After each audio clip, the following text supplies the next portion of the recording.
Non, finissez ce que vous faites. C'est pour votre pauvre jambe. Vous occupez pas de ma jambe. Toujours à chercher un moyen de rien foutre, celle-là.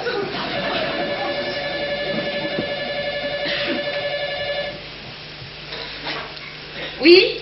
Monsieur est absent, monsieur. C'est de la part? Monsieur Bougitrou. Très bien, au revoir, monsieur. Ah oui, vous êtes en avance. Qui c'était? Monsieur Bougitrou, rappellera. Bon. Monsieur m'a parlé d'une visite, il m'a pas dit votre nom. Picot. Picot, bah asseyez-vous, monsieur va pas tarder. Eh ben dites donc, qu'est-ce que c'est beau. Je regrette que Katharina n'ait pas voulu m'accompagner. Katharina? Ma femme. Ah oui. Elle aurait demandé à visiter. On s'imagine pas. Renoir. On ne touche pas. Pardon? La peinture est pas sèche, asseyez-vous. Vous êtes un ami de monsieur? Non, non, pas du tout. Ah oui, je me disais aussi, c'est vrai. C'est Katharina qui a réussi à avoir M. Lequillard hier soir au téléphone. Je sais pas comment elle a trouvé son numéro et elle a pris rendez-vous pour moi. Ah bon, c'est votre femme qui connaît monsieur? Pensez-vous pas plus que moi? Au culot. Moi, j'aurais jamais osé. Mais les bonnes femmes, quand ça va mal, billent en tête. Surtout Katharina. Bon, bah asseyez-vous. Moi aussi, pardon. Je devrais pas, mais c'est ma jambe. Blessure de guerre, bataille d'Afrique, elle a la mène. Avons attaqué le maréchal Rommel avec un régiment écossais. Derrière un cornemuseux. Et le cornemuseux, slaf! Et moi, pan, un éclat dans le fémur. Un éclat d'obus? Non, un éclat de cornemuse, et ça me... Donc vous ne connaissez pas monsieur? Moi, M. Lequillard, je l'ai seulement aperçu quand je travaillais dans sa société de transport, aux entrepôts. Vous savez, à Bagnolet. Non, je ne sais pas. Monsieur possède un grand nombre d'entreprises, alors moi... Ah bon, c'est pour ça qu'à Bagnolet, on l'a vu que 2 fois en 2 ans. Probablement, oui. La première fois, c'est quand il a racheté la boîte. Il était venu jeter un œil, vachement cool. En survette, basket, il a visité les entrepôts en faisant son jogging. Avec ses secrétaires qui lui trottaient au train.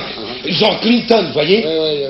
Évidemment, il s'est pas arrêté pour papoter. Mais il nous a fait un petit signe de la main. C'est pas grand-chose, mais le geste. L'ouvrier est sensible à ça. Ah oui, oh, puis la gentillesse de monsieur, c'est... Mademoiselle? Monsieur? Moi, à Bagnolet, avant d'être au chômage, j'étais cariste. Les cars pour charger des camions. Hop, hop, au cul. Pardon? Au cul du camion? De quoi je m'appelle? Ah. Et vous êtes au chômage? Oui. Ah ouais. Et elle, la petite, là, c'est quoi? Ça, c'est femme de chambre. Putain!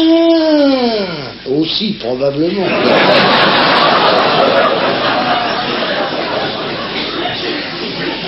Et la deuxième fois que j'ai vu M. Lequillard, c'est l'année dernière, quand il était obligé de licencier la moitié du personnel. Ah oui? Monsieur a dégraissé. C'est ça, il a dégraissé. Ah ben. Manque de peau, j'étais dans le gras. La tuile. Et au niveau du chômage, vu comme ça va en ce moment, je savais que je partais pour du longue durée. La preuve, j'ai rien trouvé. C'est ennuyeux, ça. Oh oui, c'est ennuyeux. Mais le jour du dégraissage, M. Lequillard nous a réunis dans la cour pour nous dire un petit mot d'adieu. Ça nous a touchés, parce qu'il n'était pas obligé de le faire. Mais non. Ça, c'est la sensibilité de monsieur. Oh oui, et vachement direct il a été. Il est monté sur un baril d'huile pour qu'on le voie bien. Ah. Ça me fait mal au cœur de vous virer les mecs, mais si je vous vire pas, je peux pas sauver la boîte. Ah. Mais quand il nous a dit, ce qui m'emmerde les mecs, c'est de voir que c'est les meilleurs qui partent. Ah oui, alors... L'émotion. Bah forcément, ça... Puis alors l'éloquence de monsieur, c'est... Oh ça, qu'est-ce qu'il est éloquent. En somme, si on comprenait bien, c'est nous les meilleurs en partant au chômage qu'on sauvait la tôle, vous voyez. Eh ben oui. Et c'est marrant, moi quand j'étais gosse, plus une boîte embauchait d'ouvriers, mieux ça marchait. Ben maintenant c'est le contraire, mieux ça marche, plus elle en fout à la porte. Ah ben oui. Allez comprendre. Bref, pendant que M. Lequillard nous parlait, il y a le représentant du personnel, qui était encore plus viré que les autres forcément, Ah ben lui, tiens. qui a crié à M. Lequillard, ferme ta gueule, sale con. Comment peut-on dire des choses pareilles? Ça vous empêcherez pas. Il y en a, vous avez beau leur expliquer, il faut qu'ils gueulent sans rien comprendre. Oui. Oh mais ça, c'est l'ouvrier, ça. M. Lequillard, lui, il a pas bronché. Il a sauté de son baril d'huile, il est monté dans sa Ferrari, tchac, paf, il a disparu. Vous voulez pas faire voir qu'il était ému, lui aussi, forcément. Bien sûr, mais bien. Ça n'est jamais sans une profonde tristesse que monsieur se sépare de son personnel. Ses enfants, comme il dit, l'humanité de monsieur. Oh oui, ça qu'est-ce qu'il est humain. Oh. Parce qu'il sait ce que c'est. Il peut se mettre à notre place. Mais... Et il serait parti de rien, d'après ce qu'on dit. Ah mais monsieur est parti de rien et c'est tout à la gloire de monsieur. Un exemple. D'ailleurs, monsieur raconte tout ça dans son livre de souvenirs, Le Grand Braquet. Vous n'avez pas lu Le Grand Braquet de monsieur? Non. Ah ben... Je l'ai vu en vitrine, mais 140 balles. Si j'achète le bouquin, faut lever le pied sur la bouffe pendant une semaine. Ah ben tout de même, ça vaut l'effort. Jusqu'à 35 ans, de la page 12 à la page 48, monsieur a été coureur cycliste professionnel. Un génie de la tactique. Une faiblesse, pas de mollet. Il n'avait pas de... Il avait le sens de la course, le dopage, tout ça, bien. Mais pas de mollet. C'est un handicap. Je dis que c'est un handicap dans le vélo. Ah oui. Ah oui. 5 Tours de France, pour ainsi dire, incognito. Jamais une prime. La seule fois où il a terminé, c'est lui qui devait de l'argent aux organisateurs. À 35 ans, monsieur lâche le vélo et ensuite, jusqu'à la page 72, c'est du porte-à-porte, quoi, pour survivre. Tapis d'Orient, aspirateur, enfin, monsieur n'avait pas encore trouvé sa voie. Et quel âge ça lui fait, page 72? 42 ans. Et là, monsieur va rencontrer madame, il est sans dessous, elle va l'aider. Oh, ça c'est beau. C'est beau. Sorte de sponsoresse, quoi. Voilà. Et alors là, monsieur va se révéler dans les affaires, donner sa mesure. Monsieur rachète une petite fabrique belge, la bruxelloise, de des appareils électriques. D'un côté, ça faisait des frites, de l'autre côté, ça cuisait les moules, vous voyez. Et avec 2 boutons, un bouton frite, un bouton moule. Alors, grâce à son système de dégraissage, monsieur relance l'entreprise, la revend, rachète les perceuses Bonifay. Les perceuses Bonifay, grosse affaire. 500 ouvriers. Schlaf! Monsieur en garde 12. Revend, etc., etc. Et aujourd'hui, fin du premier volume, on privatiserait le métro, monsieur serait preneur. Cash! Le métro cash, c'est dingue. Et à quoi ça tient? Si monsieur le Quillard rencontre pas madame, si elle lui donne pas son fric, il sera encore à vendre des tapis d'Orient. Oh, ben probablement. Mais ça, c'est le cas de tous les grands navigateurs solitaires. Hein. En fait de Cap Horn et de 40e rugissant, s'il rencontre pas Cochonou, le Camembert, le Petit, il dépasse pas l'île dorée. Hein. Faut voir les choses comme elles sont. Il m'a peut-être oublié. Oublié, monsieur? Non, non. Mais monsieur a dû faire des kilomètres en plus. Des kilomètres? Ah oui, 3 fois par semaine, monsieur fait son vélo autour de Longchamp, dans le bois de Boulogne, avec messieurs Drucker et Belmondo. Oh, Marcel! Ah ben voilà. Où est-ce qu'il est? Ben, je suis Oh, là, monsieur. Marcel, écoutez, je vous cherche partout. Écoutez, j'ai crevé porte Dauphine. Monsieur a crevé porte Dauphine. Marcel, je descends la vieux fois, j'étais bien. Je rentre dans le bois, je répare, je tourne 1 heure avec Drucker et Belmondo, on se sépare, je ressors du bois au même endroit. Oh, et monsieur n'avait qu'un boyau? J'ai fini à pied. Oh, ça, monsieur a crevé 2 fois. Oui, ça c'est emmerdant, faudrait toujours avoir 2 boyaux. Qu'est-ce que c'est ça? Là, c'est un ouvrier dégraissé. Auquel monsieur a donné rendez-vous, ça je comprends. Rendez-vous. Oui, parce qu'avant je travaillais dans votre société de transport à Bagnolet. J'ai une société de transport à Bagnolet, moi. Mais oui, monsieur. Monsieur ne peut pas se souvenir parce que monsieur brasse énormément, n'est-ce pas? Une société de transport que monsieur a revendue après dégraissage, en vue du grand projet aérien de monsieur. Ma femme vous a téléphoné hier soir à votre bureau, Madame Picot, et vous lui avez dit qu'il vienne me voir. Madame Picot. Katharina Picot. Ah, Katharina. Madame Picot. Je me souvenais pas bien. Bien oui, j'ai vu, monsieur. Mais monsieur est trempé, là, monsieur devrait aller prendre sa douche, ça, le dégraissé peut attendre. Oui, douchez-vous, pas prendre froid. Voilà. Monsieur a rendez-vous à 19h avec la banque Roussette. Madame est là. Madame est là. Monsieur Bougitrou a appelé, il rappellera. Ah, tout de même, je commence à avoir les jetons. Oui. Il doit falloir vous manier. Katharina, votre femme m'a dit que vous aviez quelque chose à me fourguer. Oui. J'en viens. Profitez-en pour affûter le boniment, je suis pas un pigeon, moi. Monsieur, c'est pas un pigeon. Attends. Je sais, monsieur, je sais. Monsieur le Quillard est parti se doucher, j'attends qu'il revienne. Oui, vous voulez voir quelque chose? Non, merci, j'ai les jetons, j'ai cassé le verre. Comment il est dans le privé, monsieur le Quillard? Enfin, je veux dire, on peut causer? Pas longtemps. Vous avez quelque chose à lui demander? C'est-à-dire qu'on a un problème financier avec notre pavillon à Livry-Gargan. On l'a pris en location-vente, comme j'ai plus de boulot, on va tout paumer. Et vous êtes venu le voir pour qu'il vous prête de l'argent? Oh non, j'ai un truc à lui vendre. Ça vaut mieux. Le Quillard, c'est pas le genre prêteur, voyez? Non, je lui apporte une affaire. Juste comme ça, par curiosité, c'est combien le loyer ici, avenue Foch? 100 000. Par an? Par mois. C'est dingue. Même en bossant toute une vie, je pourrais à peine de loin un quart d'heure. Je sais pas ce que vous voulez vendre à Le Quillard, mais je vais vous donner un conseil. S'il vous laisse le temps d'en placer une, dites-lui que c'est lui le plus grand, que c'est lui le plus fort et que tous les autres, c'est rien que des cons. Il aime ça. Vous serez dans le sens du poil, ça augmentera vos chances. Eh ben, si j'avais su ça l'année dernière, je serais peut-être encore à Bagnolet. Corinne, vous descendrez chez Madame Lequillard. Pourquoi faire? Ben, elle vous le dira. C'est bête celle-là, alors. Crève. Je vois qu'entre monsieur le maître d'hôtel et vous, c'est pas franchement copain. Un lèche-botte, toujours à me surveiller, il compte les sucres. Dites, ils habitent pas ensemble? Qui ça? Le patron et sa femme. Il vient de vous dire, descendez chez Madame Lequillard. Non, l'appartement du dessous, c'est la mère de monsieur. L'appartement du dessous, le même que celui-ci? Le même? Il n'y a pas assez de place ici? La mère de monsieur n'encaisse pas madame. Faut dire que la mère a un caractère de chien. Monsieur l'a tirée de sa misère pour la faire vivre dans le luxe, ça lui plaît pas. Bref, il a loué l'appartement du dessous à sa mère et maintenant elle s'emmerde toute seule dans 400 mètres carrés. 400 mètres carrés, la vache, c'est mon jardin. Corinne, monsieur n'est pas rentré? Monsieur prend sa douche, madame. Ah, merci, Corinne. Oh, excusez-moi, monsieur. Je vous en prie, faites donc. C'est Madame Lequillard? Oui, Elle a l'air gentille. elle l'est. Madame, c'est une tête. Bon, je descends, ou la vieille va faire un scandale, qu'on la laisse crever comme un chien dans son taudis. Allons-y. Qu'est-ce que vous avez à me vendre? C'est quoi ça? Le 1 franc vermillon. Le 1 franc vermillon. 1849, toutes ses dents, comme neuf. Une rareté, un joyau. Ouais, bon, et alors? Ben alors, je vous le vends. Il me vend un timbre. Qu'est-ce que je fous d'un timbre? Même vermillon. Une pièce unique, expertisée. J'ai les certificats. Vous savez combien il vaut, ce timbre-là? 1 franc, c'est marqué dessus. 500 000, cotation officielle. La Joconde du philatéliste. Je vous le laisse à 400. Non, vous me le laissez pas. Vous le remettez dans la poche avec les vins grossissants. Et ne regrettez rien. Si le lait de vermillon était bleu pâle, ça serait pareil.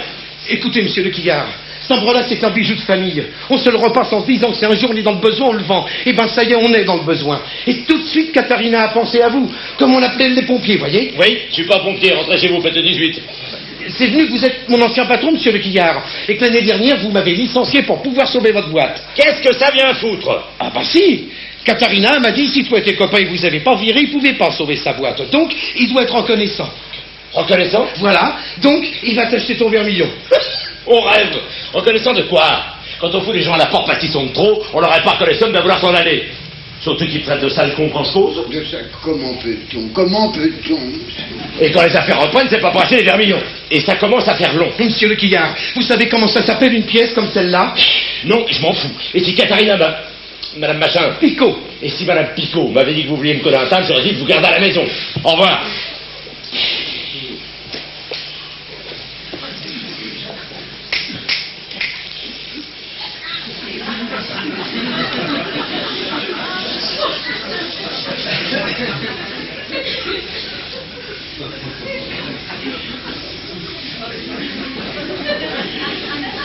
Au revoir, Albert.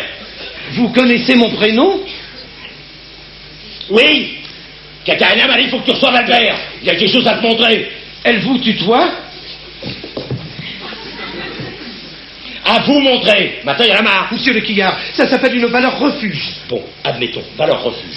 Franchement, mon cher Albert, est-ce que j'ai une tronche à me réfugier dans un timbre? Oh non, je sais, monsieur, je sais. Et comme me disait monsieur le maître d'hôtel, vous avez le métro, vous avez... Le métro? Vous réfugiez dans le métro? Non mais qu'est-ce qu'il déconne, ce mec? C'est monsieur le maître d'hôtel qui disait que... Non. Je disais à cette personne qu'après être parti de rien, monsieur avait aujourd'hui les moyens d'acheter le métro. Il y a avant le métro? Ah non, c'était pour exprimer la puissance financière de monsieur. Et que monsieur, c'est le plus grand, c'est le plus fort, et que tous les autres, c'est rien que des cons. C'est bravo, Marcel, bravo, Marcel. Mon timbre, monsieur Lequillard, vous leur vendez le double dans 10 ans. Non, j'en peux plus, faut qu'il parte, la tête me tourne ou je te balance dans l'avenue Foch. Il y a 6 étages, j'en vois, c'est pas du gazon. Au revoir, Vermillon. Au revoir, Albert. Tant pis, mais vous le regretterez, monsieur. Dis-lui qu'il le regrettera. Quoi? C'est Katharina. Elle m'a dit, s'il veut pas de ton vermillon, dis-lui qu'il le regrettera. Comment ça, je le regretterai? C'est une menace? Oh non! Ce qu'elle a voulu dire, c'est qu'un vermillon d'1 franc, dans cet état-là, et à ce prix-là, vous ne retrouverez pas. Elle a dit ça. Et mes beaux-frères aussi. Vos beaux-frères? Ils sont à Paris, vos beaux-frères? Oui, vous les connaissez? Que non. Votre femme m'a vaguement parlé au téléphone? Oui, ils sont là. Il y a Dominique, Napoléon et Tino. Et Tino, c'est un terrible. Faut pas lui manquer à Tino. Et il est là aussi, Tino. Oui, tenez, monsieur Lequillard, mon timbre, je vais vous le laisser jusqu'à demain. Parlez-en, faites-le voir. Je veux pas de ça chez moi.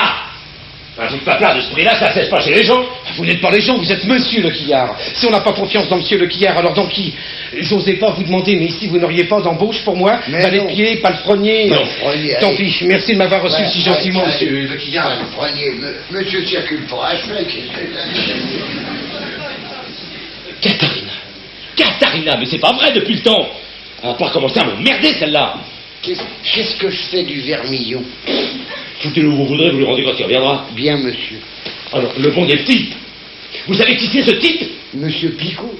Bah, j'ai cru comprendre que monsieur connaissait l'épouse de ce monsieur. Oui, je la connais. Ah, je me disais. Un petit écart il y a 2 ans. Ah, un petit écart. Bah ça, c'est le charme de monsieur. C'est ça, c'est mon charme. Seulement, il y a 2 ans, Katharina était célibataire. Elle s'appelait Zanchetti. Oh. Corse. Vieille famille. Des farouches. Des frères qui font sauter les camps de vacances et les bureaux de perception. Ça, les bureaux de perception, on peut comprendre, monsieur. Et des idées à la con, du genre, on ira vivre tous les deux chez mes parents à Bonifacio. Oh.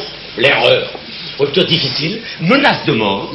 Comment peut-on? Comment peut-on? Je vais dire à mes frangins, ils te font la peau. Oh là. Affreux. Après moi, elle a épousé Spico. Environ du personnel l'année dernière, je pouvais pas prévoir son bonhomme serait dans le paquet. Madame n'est pas au courant de la liaison de monsieur avec... Non, évidemment, je veux pas qu'il y ait un peu plus fort, non. Seulement, ça se pourrait que la Katharina essaie de me faire chanter avec son timbre. Ou tu prends le vermillon, ou je t'envoie les frangins. Alors là, monsieur, il y a lieu de se méfier. Le Corse est traditionnellement chatouilleux sur l'honneur, monsieur.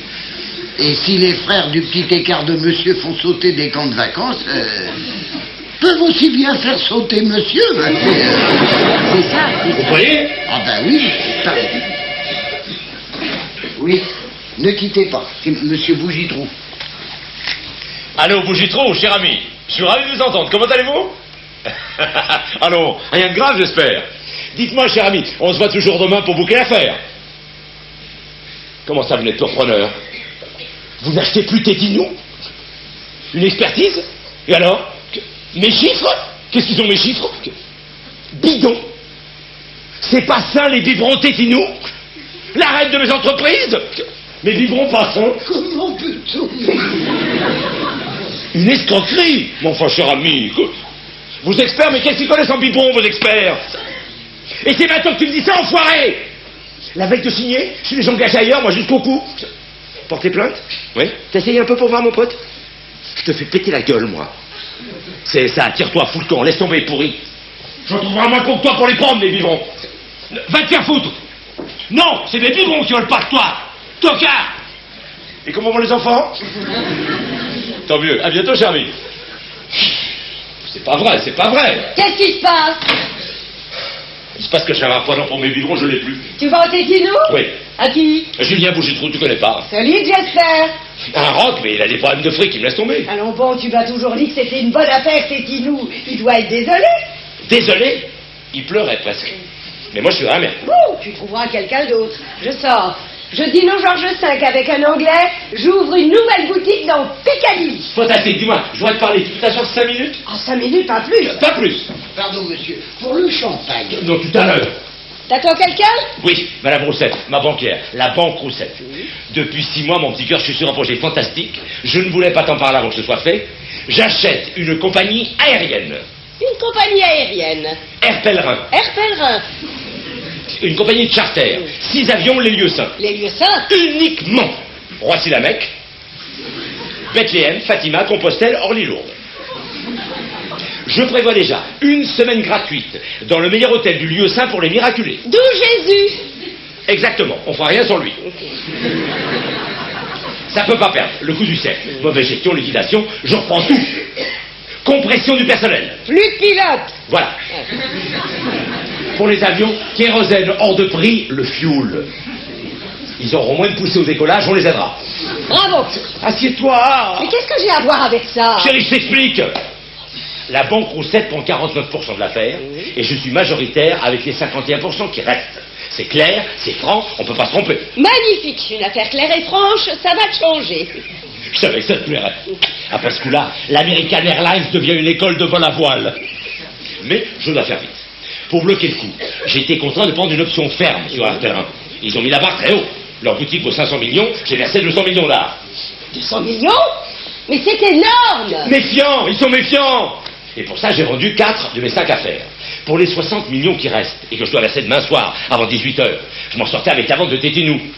Tu connais la règle. Si je lève l'option dans les délais prévus, pas de problème. Mais si je lève pas, je perds la caution. Oui, c'est la règle, dépêche-toi. Mais perdre la caution, je te le cache pas, pour moi, c'est la ruine. J'ai plus un rond derrière.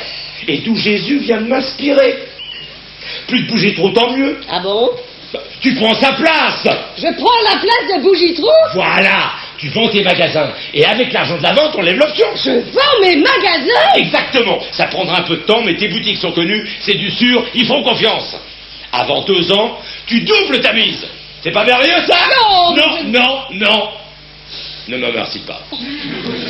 C'est ça un couple, non? Vendre mes magasins, mais tu es devenu complètement fou. Fabienne, une affaire en or sur un plateau. Tu sais plus ce que tu dis. Il est hors de question que je vende mes magasins. Frisson, c'est 12 ans de travail. Je ne vendrai rien. Pas un tiroir, débrouille-toi. Mais Fabienne, ne fais pas ce coup-là. Avec un pèlerin, pour moi, c'est la course des grands, le top. Tu comprends ça? Non, je marche pas. Je vendrai pas mes magasins pour venger ton enfance malheureuse. Bon, parlons-en de tes magasins. Qui t'a offert le premier? Moi. Pour te distraire. Tu t'ennuyais, un comble. On changeait de milieu, de relation, tu pouvais jouer au golf, faire des croisières, donner des réceptions. Non, s'ennuyer, madame. Une boutique, c'est une boutique.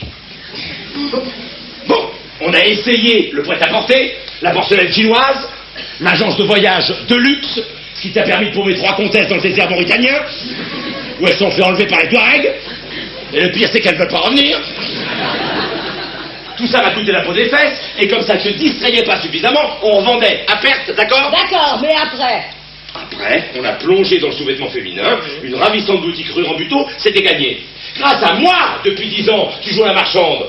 Aujourd'hui, je te demande de m'envoyer l'ascenseur. Non! Je suis la 3e exportatrice de dessous féminins français. Et je ne vendrai pas ma chaîne de dessous pour t'acheter une escalerie. Ta chaîne?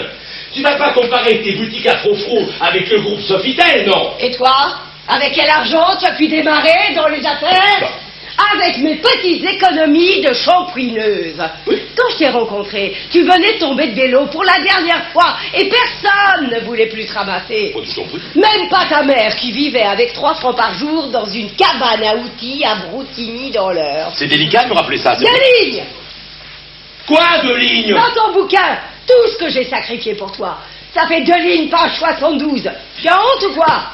J'étais pressé par l'éditeur. On arrangera ça dans le 2e volume. Heureusement que je t'ai épousé avec précaution, hein. Séparation de biens. Qu'est-ce que ça vient faire? Tu aurais revendu mes frissons sans me le dire. Jamais. Mais là, Fabienne, encore une fois, comprends-moi.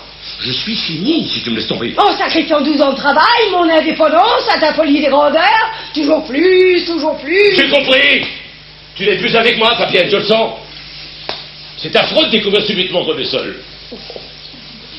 Ça m'est souvent arrivé quand j'étais coureur. Je roulais confiant, le nez dans le guidon, quand je le relevais. J'étais tout seul. Aujourd'hui, c'est pas le cas. Avec tes 5 avocats, tes 3 conseillers financiers, tes secrétaires en jupette, tes gorilles et ton chauffeur, qui veillent sur toi comme sur leur portefeuille, tu roules en peloton. Tu peux pas te sentir seul. C'est une impression. Ah, si tu ne le fais pas pour moi, fais-le pour eux. Quoi? Pour mes pèlerins. Fatima, Compostelle, Saint-Jacques, leur espérance de retour sans béquille, l'escalier de la passerelle, 2 marches par 2 marches, sans tenir la rampe. Dans quelle main ça va tomber tout ça? Ah non, pas à moi. Franck Le Quillard, humain sensible et généreux, pas à moi. C'est pas avec tes dons à l'Institut Pasteur qu'on vaincra le concert, hein? Pardon, monsieur, pour le champagne, le temps est propice à un service sur la terrasse, monsieur. Oui, bon, bah d'accord. Oui. Oui, bah, du champagne par ton propice sur la terrasse. Oui, mais... Il faudra au moins ça va être un calvaire. L'affaire était bouclée, je voulais arroser ça, maintenant il est trop tard pour décommander la banquière. J'ai une autre idée. Tu gardes tes magasins. Simplement, tu remets ton rendez-vous avec l'anglais à demain, et ce soir tu restes avec nous, d'accord? Non, je remets rien, c'est trop important et je suis en retard. Tu peux me sauver la mise pour 1 semaine ou 2, le temps de me retourner? Tout ce que je te demande, c'est d'être mon associé pendant 1 heure. Quoi? Devant la banquière, ça peut te jouer comme ça. Tu n'étais pas au courant de mon projet d'achat d'un pèlerin, je viens de te l'apprendre. Donc toi, pèlerin? Pèlerin? Quelle merveilleuse idée! Je ne savais pas. Pourquoi n'as-tu rien dit? J'en veux. Donne-moi 60 millions d'air pèlerin. Et tu demandes à la banquière 15 jours pour réunir les fonds. Elle s'arrangera avec Air Pèlerin pour obtenir le délai. Voilà, 15 jours, ça me donne le temps de vendre des biberons, je me pointe avec mon chèque à l'heure prévue, sauvé. Tu peux faire au moins ça, non? Mais qu'est-ce que c'est que cette comédie? Et pourquoi ne les demandes-tu pas toi-même à Air Pèlerin les 15 jours de délai? Parce que la baratte, le PDG d'Air Pèlerin refusera l'arrangement, c'est un sale con. Mais si grâce à toi, la banque intervient, il la boucle. Désolé, comme j'ai pas l'intention de vendre, ce serait tromper cette femme, jamais. Ta compagne, oui, ta complice, non. Mais tu me connais pourtant. Oh oui. Et c'est pour ça que je t'aime. Que je t'admire. Je donnerais ta vie pour moi.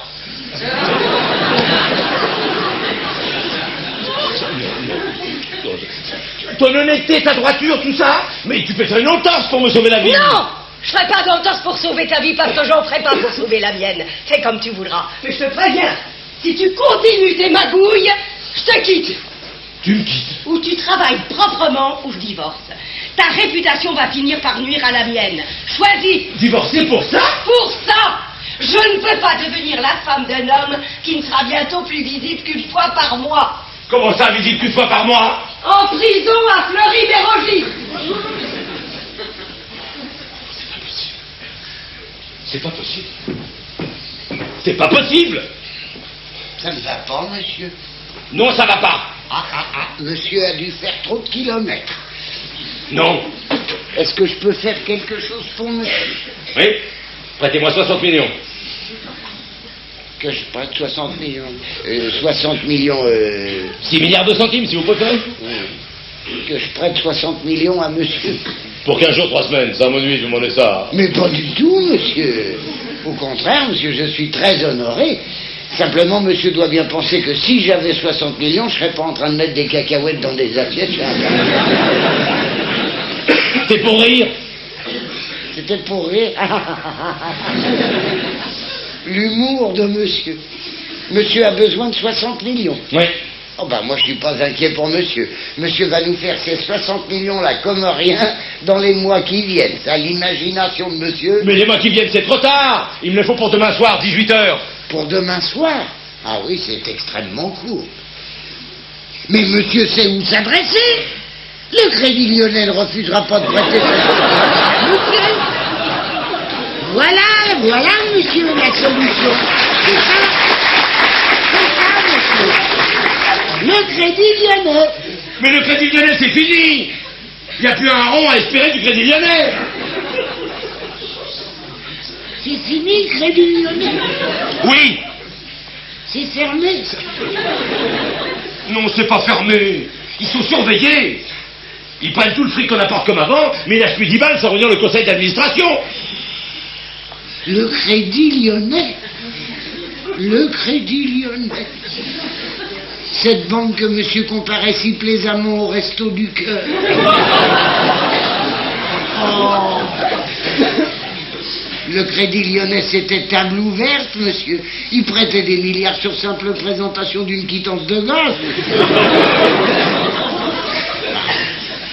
Et alors, pour les moins de 18 ans, un mot des parents suffisait. Le petit passera cet après-midi prendre 3 millions, veuillez l'agréer. Terminé. Oh. Maintenant, le Crédit Lyonnais, c'est la banque la plus sûre du monde. Allons, bon. Et ce petit inconvénient va-t-il nuire au projet aéronautique de monsieur? Ah, pour nuire, ça va nuire. J'ai tout vendu pour verser les arts et je suis en train de tout perdre. Les arts et le projet aéronautique. Ah ben ça alors. Oh ben je connais monsieur, moi j'ai eu le problème avec un costume croisé bleu marine sur mesure. Entre les arts et la livraison, mon ex-femme a exigé sa pension alimentaire, monsieur. Salope, alors j'ai donné l'argent et puis j'avais plus rien. Les arts et le costume sont restés chez le tailleur. Et parmi les relations de monsieur, il n'y a pas que... Mais les relations de monsieur, c'est des requins. Je vis au milieu d'un banc de requins. Si vous m'atteignez, il bouffe. Mais monsieur a-t-il exposé son petit problème à madame? Oui, mais madame s'en fout. Et non seulement elle s'en fout, mais en plus, elle menace de divorcer. Et ça, je ne supporterai pas. Divorcer madame? Comment peut-on? Elle veut que je fasse des affaires sans piège ni magouille. Des affaires... comment on dit, il y a un mot pour ça. Marcel, Un mot pour des affaires sans piège ni magouille. Je ne vois pas, monsieur. Ah, oui, un mot pour des affaires sans piège ni magouille. Oh oui, mais c'est du vieux français, monsieur. C'est un mot complètement hors d'usage. On le trouve même plus dans le Larousse, monsieur. Oui, c'est quoi? Honnête. Honnête. Honnête, oui. Voyez, monsieur Honnête, monsieur ne connaît pas. Mais autrefois, ça se disait honnête. Et même ça avait un sens. On disait faire des affaires honnêtes, c'était... Mais aujourd'hui, monsieur, les choses étant ce qu'elles sont, faire des affaires honnêtes, monsieur ne peut pas prendre ce risque-là. Monsieur va se retrouver tout seul. Une petite crevette dans un banc de requin, monsieur. Honnête ou pas, si je trouve pas ce fric, je redémarre page 42. Dis bon ma sœur, tapis d'Orient. Ah oui. Monsieur serait ruiné. Je le ferai demain. Alors, dans ces conditions, monsieur va être amené à dégraisser dans le domestique. Forcément. Ah, oui, mais alors là, monsieur, c'est beaucoup plus grave que je pensais. Ah, monsieur doit réagir, monsieur a charge d'âme, monsieur doit lutter, faire face, c'est moi le plus grand, c'est moi le plus fort, et tous les autres, c'est rien que des cons. Je sais, mais depuis cette histoire de biberon, j'ai comme un doute. Ah oui, mais le doute paralyse, et c'est pas le moment d'être paralysé. Que monsieur pense à toutes ces personnes qui dépendent de lui. Enfin, pour lutter faire face, il faut 60 millions de massoirs, alors des apéricubes, c'est clair. Oui, monsieur. Oh, mais je ne parlais pas pour moi, monsieur. Là, moi, je resterai au service de monsieur pour... moi, ça, c'est pas... Ça, vous savez, moi, un quignon de pain, un oignon, moi, ça me suffit. Merci, Marcel. Mais non, monsieur. Merci, Marcel. Mais non.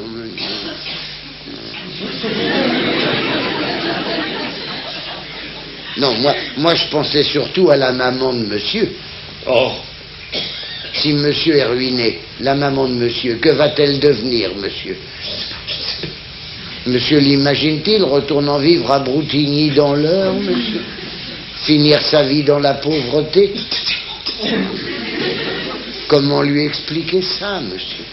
Monsieur a un tel amour pour sa maman. Au moment. Et pourtant, la maman de monsieur, il y a des jours, moi, je lui fais très mal. Oh, je sais.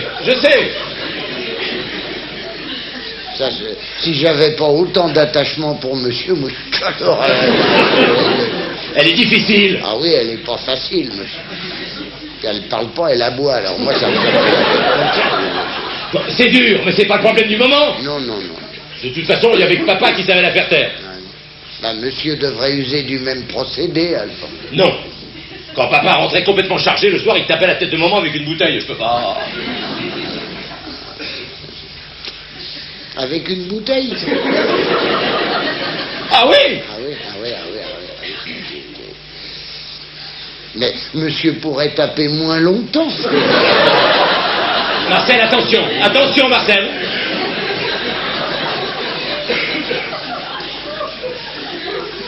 Chacun fait ce qu'il veut avec sa mère. Hein.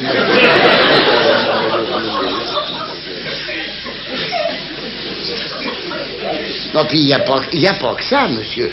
Les journalistes, monsieur. La presse d'investigation, comme ils disent, monsieur. Quand ils apprendront la ruine de monsieur. Les journalistes, tous des chiens. C'est des chiens, c'est... Même ceux qui sont venus ici bouffer leur pâté. Oui, et pas toujours proprement. Ça, alors, qu'allons-nous encore lire, monsieur, c'est ça? Surtout le canard enchaîné. Oh, le canard enchaîné, Et on les voit pas, ils sont partout, ces pourris-là. Ah oui, mais ça, les journalistes du canard enchaîné, monsieur, ils espionnent. Là, dans les ministères, vous retournez une corbeille à papier, il en tombe deux. Moi, je me rappelle le canard enchaîné du mois de janvier 1988, quand monsieur a été mis en examen pour la 3e fois. La forêt de Fontainebleau. La forêt de Fontainebleau? Oui, la forêt de Fontainebleau, que monsieur avait vendue en parcelles constructibles. Monsieur se rappelle. À des Japonais. Alors là, le canard, le quillard change de sport, il pédale plus, il plonge. Voilà. Et ils se croient drôles, ces cons-là. Ah oui, oh oui, oh. Et ça se vend, monsieur, ça se vend. Ils en vivent de... J'en ai marre, j'en peux plus, je me tire, elle va me rendre dingue. Qu'est-ce qui se passe encore? C'est votre mère, monsieur. Monsieur a dit ce matin à sa mère qu'il allait acheter des avions pour pèlerins. Oui, alors? Et ben voilà, ça lui plaît pas. Ça lui plaît pas. Non, parce qu'elle est raciste. Raciste, maman. Oui, elle dit que si c'est pour transporter des Arabes de Roissy à la Mecque, c'est seulement intéressant si vous partez bourré et que vous revenez avide.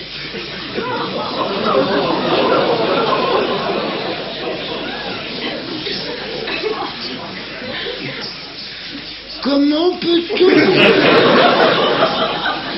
J'ai eu le malheur de lui répondre que monsieur savait ce qu'il faisait. Et c'est parti, j'étais qu'une lèche-botte. Comme tous ceux qui servent monsieur. Oui, Et que les lequillards allaient se retrouver dans la débine comme il y a 15 ans à Broutigny dans l'heure. La colère, j'ai cru qu'elle allait me taper, moi. Elle aurait dû le faire, ça. Parce que vous avez répondu avec arrogance, comme d'habitude. Non, j'ai répondu avec rien du tout. Et vous, le grand chambellan, occupez-vous de vos fesses. Quoi? Quand on a 10 estropiés sur la conscience, on la boucle. Vous êtes moins dangereux en maître d'hôtel qu'en promoteur, d'après ce qu'on m'a dit. Promoteur? En promoteur. Parfaitement. Vous voyez, tout finit par savoir. Et où est-ce que vous avez été chercher ça? C'est la grand-mère de l'avocat du 3e qui me l'a dit. Elle vous a reconnu. Il y a 30 ans, vous lui avez vendu une villa en Auvergne. Et vous savez ce qui m'est arrivé à la villa? Non. Pourrais-je vous parler seul à seul?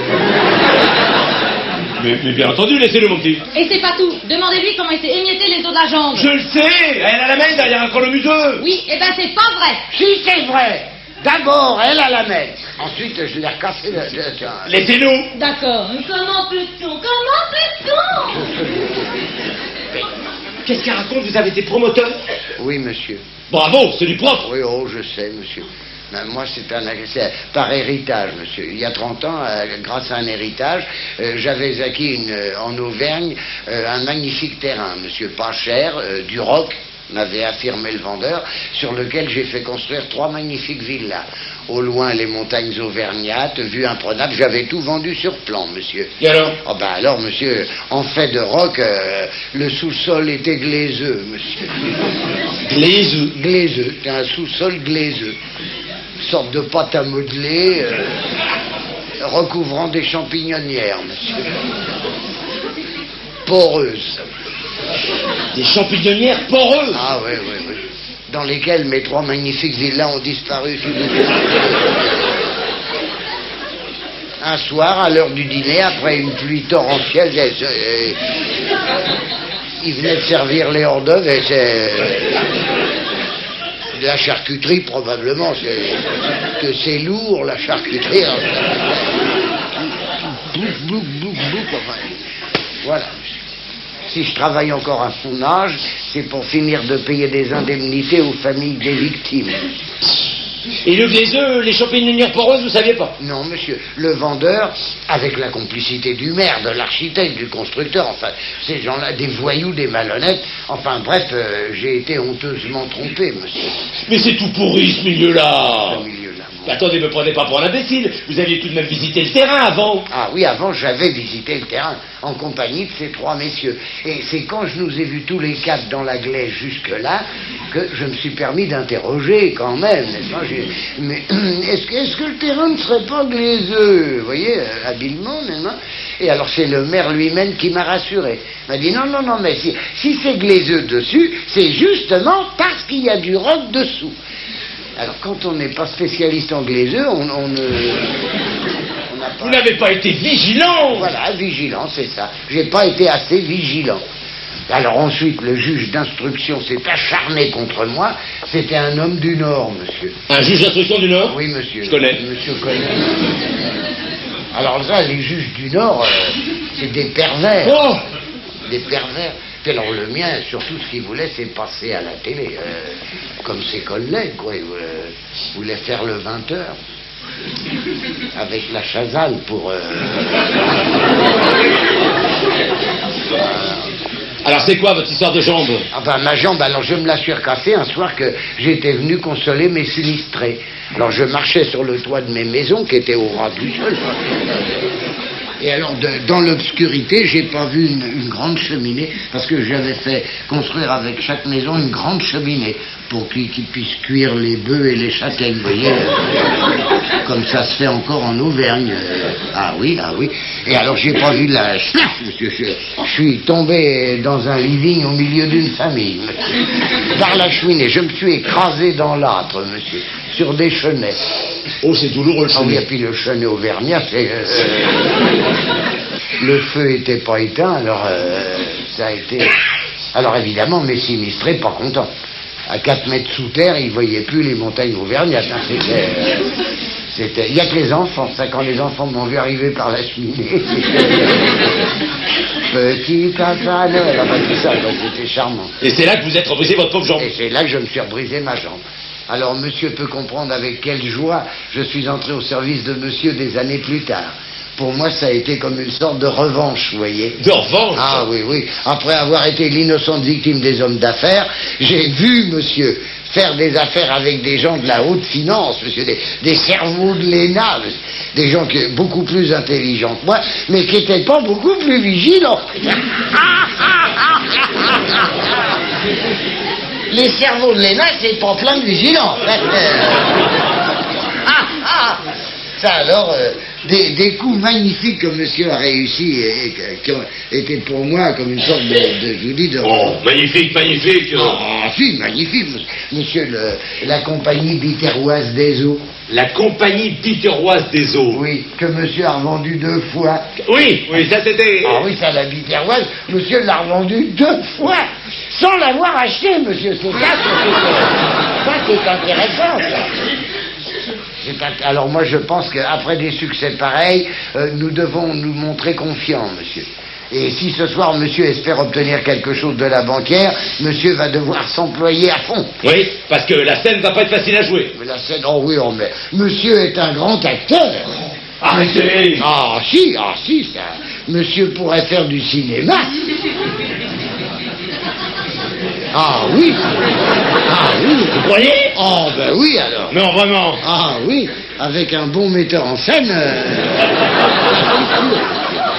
Ah bon. Vous pensez à qui? J'ai pas de nom comme ça. Mais ça, je suis sûr. Oui, n'empêche que moi, ce soir... Oui, non, mais ça, je comprends les inquiétudes de monsieur, ça. Moi-même, autrefois, avant que le rideau se lève, j'étais dans un état... Vous avez déjà fait l'acteur? Ah oui, monsieur. J'ai été Cyrano de Bergerac, monsieur. Non. Oui, monsieur. Avec qui? Avec la troupe de l'école hôtelière de la Ferté-Gaucher, monsieur. Et ça a marché? Ah non, on a fait un tabac. Enfin, si je peux me permettre. Surtout la scène de Roxane. Vous savez, dans Cyrano, à un moment, Roxane est sur son balcon. Alors, en dessous, il y a Cyrano qui est là. Un baiser, mais Roxane, c'était la fille de salle de l'hôtel de la Gare, monsieur. Voilà. Là, c'était elle ou sa mère. Alors, mais alors, une Roxane comme ça, sur un balcon en carton fort, mais moi, je suis pas resté dessous. J'avais pas envie de jouer Cyrano avec Roxane sur les épaules. Hein, alors évidemment, de loin, un baiser. Mais alors l'autre là-haut, qu'est-ce que tu dis? La chienlit, oui. Tout ça sur l'île du Verbé. Alors, plus loin, j'avais... Ah non, c'est un peu court, jeune homme. Magnifique. Ah oui. Si monsieur veut, je peux lui dire la tirade d'aîné. Non, je connais. Non, la tirade d'aîné, je connais. C'est un peu long. J'ai pas la tête à ça ce soir. Monsieur n'a pas la tête. Et puis alors, pour finir, à la fin de l'envoi, là, j'avais devant moi le saucier du Carlton. Un peu... non, mais enfin, bon... non, ce qui était grave, c'est qu'il était large comme ça, fallait vider. Hein, à la fin de l'envoi, je touche. Oui, bravo Marcel. C'est bien, Marcel, c'est bien. Oui, bon, ben ça va. Oui, non, mais c'est que je suis bloqué, C'est rien, on va arranger ça.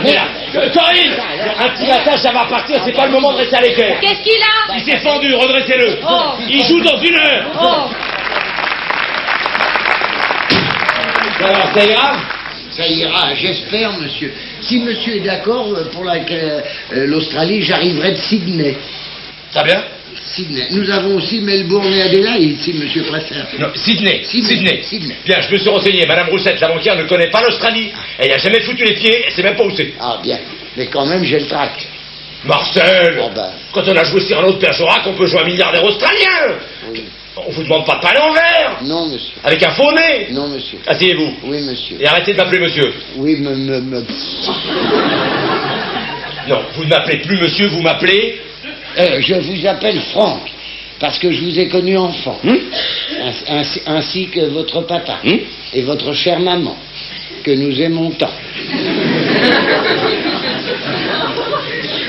Quand j'ai connu votre papa, il était déjà un cantonnier à Broutigny dans l'heure qu'il tapait sa femme avec une bouteille, ou alors il avait... Non, c'est un homme d'affaires qui tapait personne. Mais vous n'avez pas besoin de parler de papa. Non, d'ailleurs, vous parlez le moins possible. La scène va être délicate à jouer. Si vous sortez une connerie, tout peut foirer. Oui, mais si ça foire, votre cachet saute. Ah oui, alors que j'aille pas faire sauter mon cachet.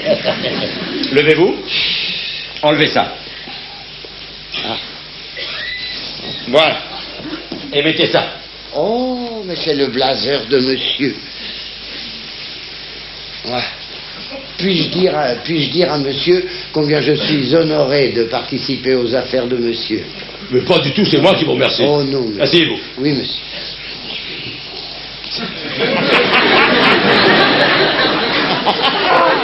Vous faites quoi, là? Là, je fais le milliardaire australien, monsieur. Avec tout ça, là. Et ça, c'est quoi? Ça, c'est le cigare que monsieur va me donner. Ils sont dans la boîte qui est derrière. Je sais. Je sais où je cache mes cigares. Et moi aussi, c'est les moins bons sont là. On se résume? Oui, monsieur. Donc, vous possédez d'immenses territoires en Australie couverts de moutons. Ah. À supposer que Madame Roussette, la banquière, vous demande de qui vous tenez ça, vous avez la vérité d'un oncle il y a une trentaine d'années. Ah. L'oncle, c'est... oui, l'oncle Adolphe. Allez, on va pas... Et vous êtes parti là-bas pour surveiller vos moutons. Ah, je suis parti là-bas pour surveiller mes moutons. Maintenant, il y a la marre de l'Australie et des moutons, vous vendez tout. Je vends tous mes moutons. Oui. Déjà. Bon, alors je vends tous mes moutons. Pour 60 millions. Voilà. Et 6 milliards de moutons. C'est un important troupeau, monsieur. Enfin, s'il faut les vendre, vendons-les, puis... C'est pas gagné. Mais pas seulement les moutons. Les territoires, les fermes, les bergers qui sont dedans. Ah, oui. Et si la banquière me demande pourquoi je vends mes territoires et mes bergers qui sont dedans, qu'est-ce que... Parce qu'elle peut me demander, mais pourquoi vous vendez vos territoires et vos moutons Alors je dis quoi? C'est bien, vous lui dites que l'Australie est devenue difficile à vivre pour un Français.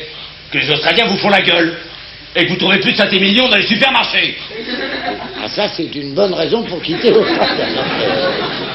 Vous pouvez dire aussi que vous voulez retrouver vos racines, mourir en France, être enterré près de vos aïeux. Ça se fait beaucoup. Ah ouais? Je suis revenu pour mourir.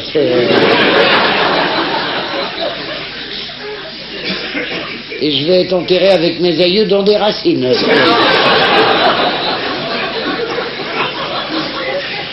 Pourquoi pas? Mais c'est pas... Vous avez pas un caveau de famille?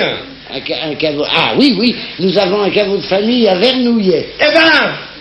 Il est plein. Ah non! Non, mais c'est pas grave. On se serrera et puis... On va pas... balade avec ça. Si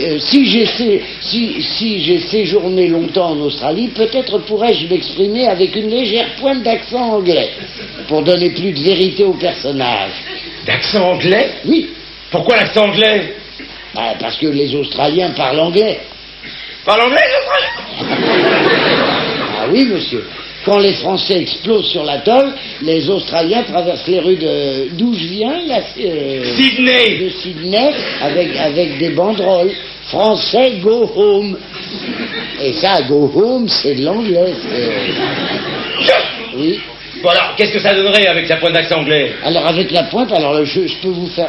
voilà. Je vends mes troupeaux de moutons.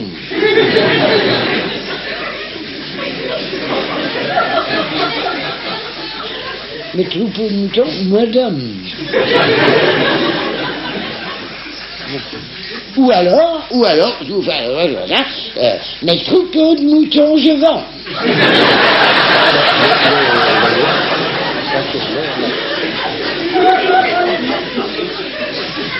Mes troupeaux, je vends, madame. Il guide. Quoi? Non, ben ça, c'est la cerise sur le bateau. En cas d'urgence, ça, c'est... Non. Non. Non, non. Non, sans la cerise. Sans l'accent. On laisse tomber, pas de risque. Bien. Non, Madame Roussette, c'est un peu coconne, mais faut pas abuser. Oui, ah ben, coconne, monsieur aurait tort de sous-estimer Madame Roussette, parce que cette dame est tout de même devenue banquière, monsieur. Oui, mais d'après ce qu'on raconte, c'est pas sa tête qu'elle le doit. Ah, Un conte de fées.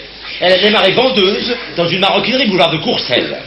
Elle grimpait sur une échelle qu'elle faisait tenir par le client pour attraper des valises en haut des rayons. Ça a fini par payer. ah bah tiens. Ses valises ont plu à un banquier. Il lui a acheté 3 par jour pendant une semaine. Finalement, il l'a épousée, il est mort et elle a hérité de la banque. Oh. Mais ça, le coup de... C'est un procédé bien féminin. C'est vrai. On va rarement un mec décrocher une banque en montant sur une échelle pour attraper des valises. Ça s'est jamais vu. Bon, revenons à nos moutons. Madame Roussette, qui va pas tarder à se pointer, pense que l'affaire est bouclée, que j'ai vendu Tétinou et que l'option sera levée dans les délais prévus. Ah, ça, c'est ce que pense Madame Roussette. Oui. Oui, c'est pas ça du tout. Oh non, c'est pas ça du tout. Et vous entrez en scène. Ah, que je rate pas mon entrée, alors... Surtout qu'il n'y en aura pas 50, faudra faire court. Bien. Donc, vous débarquez d'Australie à Paris et... Et je vous rends une petite visite comme à chacun de mes passages. Parfait. Ensuite. Ensuite, vous m'apprenez que vous alliez acheter Air Pèlerin avec l'argent de Tétinou, mais que l'acheteur de Tétinou vous laisse tomber parce qu'il a découvert que Tétinou était une affaire complètement pourrie. Alors il n'en veut pas, quoi. Qu'est-ce que... Non, il faut pas dire ça. Ah bon, bah alors... Il me laisse tomber parce qu'il n'y a pas de fric pour l'acheter. Ah, mais oui. Mais vous n'avez pas besoin de parler de ça. Vous dites simplement que Air Pèlerin vous intéresse. Voilà, c'est à Air Pèlerin, j'en veux, et puis voilà... Non, pas et puis voilà. Et puis que vous êtes prêt à m'apporter l'argent de vos moutons à la place de l'argent des biberons. Mais, que ça prendra un peu de temps. Forcément. Ah oui, forcément, ça... S'il faut compter les moutons, vous... Ils sont pas dans la bétaillère, hein, Le temps de régler vos affaires. Un petit mois tout au plus. Bien. Et à partir de là, vous la bouclez. Ah bon, c'est tout? C'est tout. Je me charge du reste. Ouais. Non, je voulais dire, comme rôle, c'est moins long que Cyrano de Bergerac. Oui, mais c'est mieux payé. 30 000 francs pour 6 répliques, ils ont pas ça à la Comédie Française. Ni dans certains théâtres privés non plus, du reste. Oui, ça c'est vrai, c'est une valeur.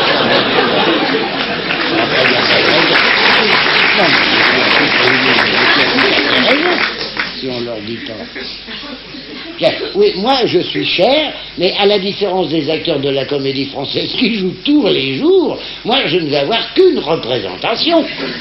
Vous n'espérez tout de même pas que je vais faire revenir la banque Roussette demain après-midi pour que vous jouiez en matinée? Non. À ce prix-là. Donc, je demande à Madame Roussette d'intervenir auprès d'un pèlerin pour qu'il poirote le temps que votre fric arrive. Une banque, ça va faire la gueule à cet enfoiré de la baraque. Et si ça marche, à la fin de l'envoi, vous touchez. Oui, je touche. Monsieur est bien certain que Madame ne va pas revenir pendant que la banquière sera là. Aucun danger, elle dit en ville. Ah bon, parce que si Madame revient et qu'elle me voit vendre des moutons, moi je vais me faire foutre à la porte.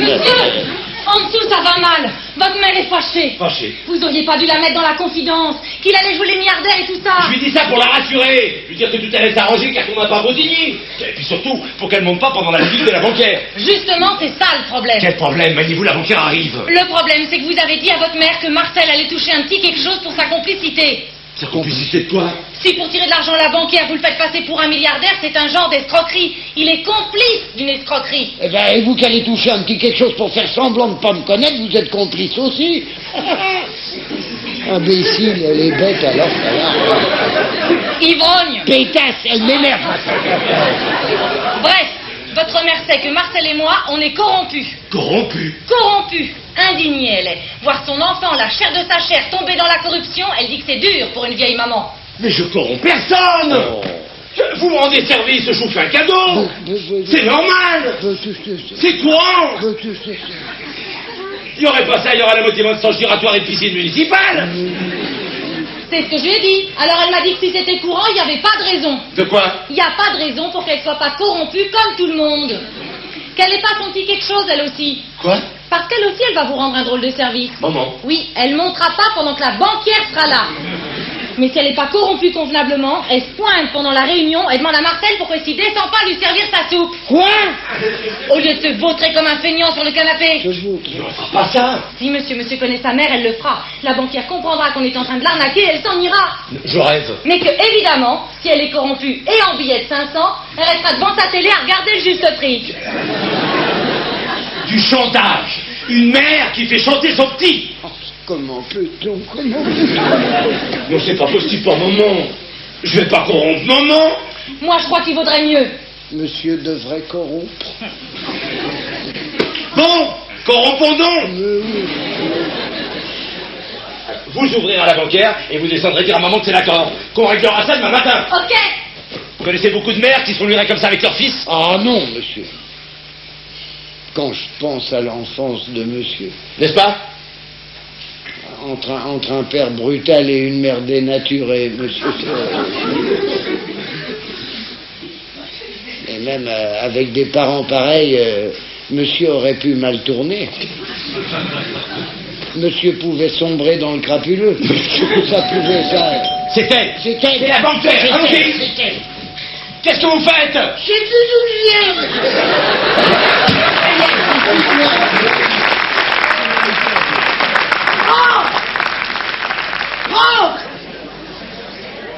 Qu'est-ce que ça veut dire? Corinne! Marcel! Oui, madame. Bonjour, madame. Monsieur dort encore, madame. Monsieur était un peu agité hier soir en se couchant. Monsieur a pris 2 Lexomil et 3 Temesta, madame. Il voulait absolument faire... Bonjour madame, fallait pas monter, j'allais justement vous porter votre petit déjeuner. Un café seulement. On veut pas son petit croissant, sa petite compote? Non, on veut pas. Et arrêtez de me parler comme si j'avais 22 mois. Fabienne est là? Madame est partie. Bon, alors comment ça s'est passé hier soir? Mal, madame. Mal. La banque Roussette s'est montrée réticente. Réticente? Réticente. Elle vous a envoyé faire foutre? Oui, madame. C'est fatal, vous faites pas plus milliardaire australien. On repart à Broutigny. En tout cas, moi, dans le rôle, j'ai été très bien. Dans le rôle du miel, bien. Les bergers, les moutons, le caveau de famille, tout bien, bien, bien. Mais la banque Roussette refuse d'intervenir auprès d'un pèlerin sans consulter d'abord son conseil d'administration. Alors, Et qu'est-ce qu'il dit, son conseil? ben, il dit rien parce que tous les membres du conseil sont en vacances aux Bahamas pour 3 semaines. Alors, monsieur peut pas attendre qu'il revienne. Lui, c'est ce soir qu'il a besoin de... Bravo! Je faisais à madame votre maman, que nous aimons tant, le récit de votre entretien d'hier soir avec la banque Roussette. Alors, monsieur a exposé à cette dame que c'était elle la patronne et que les conseils d'administration, c'est toujours des amis de la famille ou des copains de régiment et qu'on leur fait dire ce qu'on veut au conseil d'administration. Ça, c'est vrai. Comment qu'elle est, cette dame? C'est un coffre avec des yeux de veau. Ah oui. Couverte de pierreries, madame, couverte de pierreries. Quand elle applaudit, ça fout le camp partout. Alors, monsieur a dit à la dame qu'elle pouvait laisser son conseil d'administration faire du pédalo aux Bahamas et qu'elle avait qu'à signer à leur place. La dame a dit non. Et là, monsieur a commencé à donner des signes d'énervement. Oui, je me contiens, mais je m'énerve. Ah oui, et monsieur a dit poliment à la dame... Qu'est-ce que monsieur a dit poliment? Qu'elle commençait à me foutre les boules. Voilà. Et qu'elle faisait tout pour m'emmerder. Je vois. Nerveux, mais mondain. Je lui ai demandé si elle serait pas comme tous ces cons qui rêvent que de me torpiller, qui voudraient me voir faire la manche au terrasse des cafés en jouant de la mandoline. Qu'est-ce que tu ferais d'une mandoline? Oui, on se demande. Alors là-dessus, la banquière s'est levée en disant que de toute façon, monsieur avait contre lui le propriétaire d'Air Pèlerin, monsieur Labarbac, qui est contre monsieur. La baratte. La barbaque. Monsieur Labarbac, et que monsieur Labarbac haïssait monsieur, et qu'il lui ferait pas cadeau d'1 minute sur le délai. C'est ce soir 18h. Plus pourri tu meurs. Ah oui. Et en plus que ce monsieur Labarbac va raconter partout dans Paris que monsieur n'est qu'un petit voyou mal élevé qu'il faudrait rejeter dans son caniveau d'origine. Ça vous fait rire? Ça vous fait rire? Mais qu'est-ce que c'est que ce mec? Et pourquoi il haït mon Francky? Ben, il haït monsieur parce que le frère de monsieur Labarbac a été ruiné par monsieur. C'est pas vrai, je l'ai pas ruiné, il s'est ruiné tout seul. On a fait l'affaire ensemble, il n'a pas été vigilant. Alors, de quoi il se plaint? Et qu'est-ce qu'il est devenu, le frère? Le frère? Il crache du feu en jouant de la mandoline sur le carré des Halles. Et le gros tapis joué parti, l'échec. Oh, l'échec, tout espoir n'est pas perdu, monsieur. L'ultimatum des pèlerins expire ce soir à 18h. Ben, nous avons la journée, il est que 9h15, la situation peut évoluer. Ça, c'est sûr. Oui, madame. Comme monsieur trouvera pas 60 millions d'ici ce soir, la situation va évoluer.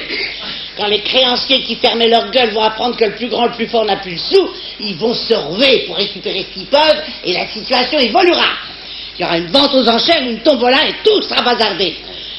Et moi, mon évolution personnelle, c'est que je vais descendre de l'autocar à Broutigny avec un saucisson et une demi-baguette dans mon cabas sous le nez des voisins. Oh, maman, t'exagères. Quoi? La honte pour moi.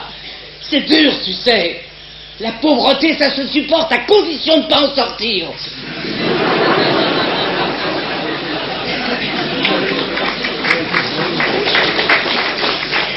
Quand je pense qu'hier, j'ai encore été au cinéma en Rolls. Ah, voir quoi? Une reprise, Les Bas-Fonds. Votre café, madame. Trop tard. S'il n'y a plus de pognon dans la maison, celle-là sera pas la dernière à quitter le service. Oh, certainement, madame. En emportant les 2 dernières fourchettes à escargot qui lui manquent, si mes calculs sont justes. Et moi, madame, je suis terriblement affecté par la catastrophe financière de monsieur. J'ai encore des handicapés sur le dos. À propos d'handicapés, et ma prothèse, Franck? Ma prothèse. Quelle prothèse? Ma prothèse dentaire du haut est encore chez le dentiste. Et j'ai plus de quoi aller la chercher. Voilà le bilan. Après avoir couché 10 ans dans une copie du lit de la Pompadour, je vais finir sur une paillasse recouverte de carton d'emballage. Oh, maman! Et sans pouvoir marcher. Ben, nous n'en sommes pas là, madame. Si on en est là, si j'ai pas le haut, je peux pas marcher. Non, je voulais dire, monsieur va se débrouiller. Impossible. Pour se débrouiller, il faudrait qu'il ait encore de quoi faire illusion, c'est fini. Il est raide. Ça devait arriver. Ben oui. Faire des affaires avec des millions qu'il avait eus. Qu'il allait avoir, mais qu'il n'avait pas, c'était fatal. Eh oui. On peut pas bluffer tout le monde tout le temps. Oh non. Surtout que les cons sont quand même en nombre limité. Mais oui, madame. Je parle des cons profonds. Oui, oui, le con profond, oui, madame. Ceux qu'on peut entuber 3 fois de suite. Oui, oui. Ah oui, ceux-là sont rares. Et même, depuis Eurotunnel, il n'y en a plus, pratiquement.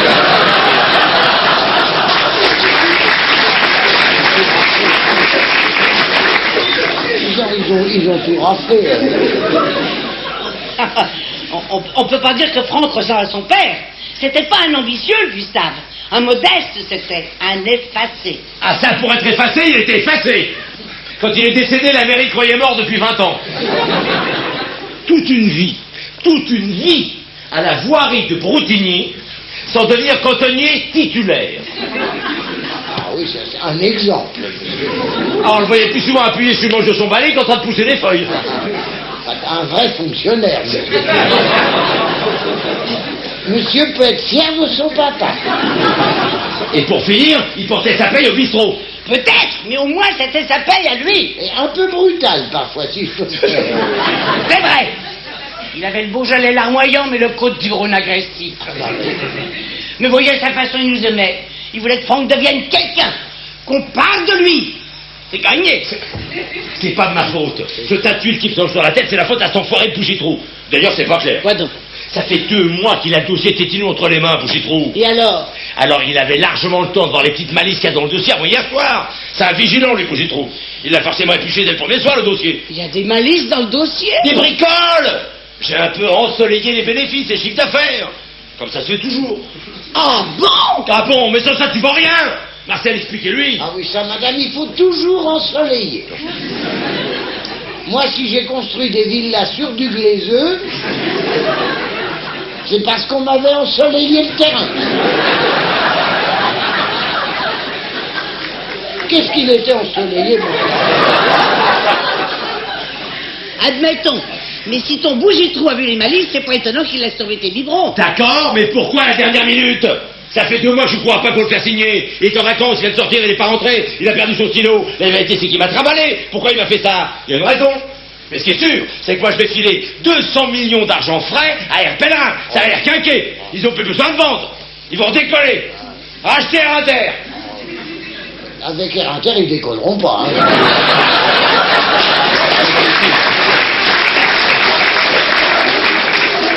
Le marché du siècle. Et moi, pendant ce temps-là, grelottant sous mes cartons d'emballage... Oh, mais arrête, maman, ça suffit. Quoi? Arrête ton numéro de pauvresse, ça prend plus. Tu sais très bien que tu retournes pas Bretigny, je le sais aussi. Ça alors? Oh, oui, non, mais ça, madame dit ça pour nous taquiner. Taquiner? Oui, oui. J'ai une tête à taquiner, non, moi? non. Taquiner dans le malheur où je suis. Mais t'es pas dans le malheur, t'as plus de fric que moi. Oh. Quoi? Oh. Depuis 10 ans, je te donne tous les mois de l'argent de poche, de quoi boucher le trou de la sécu. Tu dépenses rien, qu'est-ce que tu as fait de tout cet argent-là? Ça te regarde pas. Tu me le dis ou je te le dis? Bon, d'accord, j'ai mis un peu de côté, c'est vrai. Suffisamment pour pas retourner à Bretigny. J'ai retenu une petite chambre bien modeste dans une résidence pour personnes âgées comme ça se fait aujourd'hui. Oui, les résédas. Ah bon? T'es au courant? Oui, dans la Creuse. Dans la Creuse. Un truc pour vieux. Avec des petits jeux éducatifs. Dansant rond, guignol, bac à sable. Tu vois, c'est pas Disneyland. C'est ça. Et comme t'avais peur de pas avoir ta chambre, t'as acheté la résidence. T'es propriétaire des résédas. 40 chambres, 10 hectares de parc. J'avais mis un petit peu de côté, j'aime te le Je dire. sais comment tu les diriges, ces résédas, c'est honteux. Honteux. T'as compressé dans le personnel? Légèrement, à cause des charges. On se rend pas compte, les charges. Non, pas légèrement. T'as compressé au point que c'est les vieilles résidentes qui font la bouffe et les ménages, et les vieux résidents qui entretiennent la toiture et qui ravalent la façade. Honteux. C'est pour leur bien. La pose des tuiles, c'est dur pour les impotents, d'accord. Mais après une journée de travail, ils dorment mieux. Et ils ont la joie de se sentir encore utiles. C'est bon pour le moral. Et le moral, c'est la santé. Oui, bah vaut mieux qu'il l'ait, la santé. Parce que t'as aussi viré les médecins qui assurent la surveillance médicale. Parfaitement. Tes pensionnaires sont sans soins. Tu vas finir en prison. Pas sans soin, je me permettrai pas. À 10 km des résidents, j'ai déniché un vétérinaire. Qui vient au noir. Une fois par mois. Et qui fait pas plus de dégâts qu'un généraliste. Je fais tout pour que mes pensionnaires soient heureux. Ma seule erreur, c'est de leur avoir acheté un trampolino. Un quoi? Un trampolino. Parce qu'ils ont pu s'amuser avec ce trampolino. Et hop! Et hop! Mais comme la moitié est retombée à côté, je l'ai revendu, j'avais plus personne en cuisine. Et pour ce qui est du personnel, c'est pas toi qui vas me reprocher de faire de la compression. Et tu peux pas m'en vouloir d'avoir pensé à l'avenir. Tu seras peut-être bien content de trouver les résédas pour te loger. Bien sûr, je remplaçais les tuiles. Pourquoi pas? Je serais plus tranquille à te savoir sur le toit qu'à t'occuper de mon tiroir caisse. Tu vois le fond de ma pensée? Ça vaut mieux pour toi que tout ça arrive maintenant. T'es encore jeune, tu te referas. Et moi, je pourrais m'acheter une autre résidence. Mais réfléchis, imbécile. Les résédas, c'est une poire pour la soie. Bah voyons, t'as acheté ça en pensant à moi? Bien sûr, à moi pour tout de suite et à toi pour demain. Et si j'avais pu te piquer encore plus d'argent pour le planquer, je l'aurais fait. Eh bien justement, maman, là, il y a quelque chose qui est pas clair. C'est cher une résidence. Même en piquant dans mon portefeuille pendant 10 ans, t'as pas pu l'acheter toute seule. C'est vrai. On t'a aidé? Oui. Qui? Une banque? Non. Bon, alors qui? Ta femme. Fabienne? Oui. Et elle a ouvert une boutique frisson au rez-de-chaussée des résédas. Des froufrous pour les plus de 80 ans. Et ça marche. Quoi? Le téléphone n'arrête pas. Il paraît. On dit que. Forcément. Corinne, n'ouvrez à personne. Bien. Christine, presse ou télé, vous ne répondez à aucune question, mais je ne vous prends rien. Ouais. Prévenez le staff que je passerai pas au bureau cet après-midi. Week-end prolongé? Non, vous savez pas où. Non, moi je vous rappellerai. Marcel! Oui, monsieur. Quelle heure est-il? Il est 15h30, monsieur. Dans 2h30, je saute, et ça se fait déjà. Oh, c'est la curée, monsieur. Monsieur, il y a une Madame Picot en bas. Madame Picot? Oui, monsieur, elle hurle dans l'interphone. Monsieur Léquillard. Monsieur n'est pas là, madame. Si, je le sais, il est là. Folle furieuse. Mais qu'est-ce qu'elle veut? Oh, bah, c'est le timbre, elle vient rechercher le timbre. Mais qu'est-ce qui lui prend un peu pour envoyer son mari? Vous lui avez demandé à quel sujet? Oui, j'ai demandé à quel sujet. T'occupe, ouvre-moi la porte. Ah non, c'est impossible, je peux pas la recevoir ici, elle le sait. Et si tu n'ouvres pas, je fais sauter l'immeuble. Oh, bah, c'est la prise d'otage, monsieur. Elle va dégoupiller dans le hall, flaf, et on va tous être au rez-de-chaussée, monsieur. J'ai les jetons, faut appeler le GIGN. Ah oui, il faut appeler le GIGN, monsieur. Ça, Le GIGN? Mais Katharina offre avec une bouchée du GIGN. Je vais la recevoir. Marcel, ici. Moi, là. Là, Oui. vous ne bougez pas de là, vous ne la quittez pas de l'œil. Ah. Garde du corps. Garde du corps. Ah. Au moindre geste douteux, hop. Au moins, dans le geste de... Ah. Qu'est-ce que monsieur entend par geste douteux? Hop, c'est ça qu'il faut... Si elle fouille dans son sac, on ne sait pas ce qu'elle peut en sortir. Ah oui. Alors, hop. Ou je pisse sur elle. Pendant que j'appelle la police. Pendant que vous Il appelez- jette Hop. avec sa pauvre jambe. De quoi je me mêle? Elle va l'estropier complètement. Faites la monter. Dites donc, femme de chambre, c'est devenu un métier à risque, hein. Et aujourd'hui, comme si j'avais pas assez d'emmerde. Ah oui, ça, alors la poisse de monsieur, c'est... Si je dois faire des cascades avec la dame, monsieur me donnera un petit quelque chose. Mais bien entendu. Ah, bon. Alors, Qu'est-ce que vous faites? là, c'est pour pas rester bloqué comme hier. Ça ne serait pas utile à monsieur. Et si madame revient pendant que je suis en cascade, je dis quoi Non, vous dites bonjour et puis on va faire vite. Ah bon, très Voilà. bien. Vous avez le temps. Oui, monsieur. Madame Picot.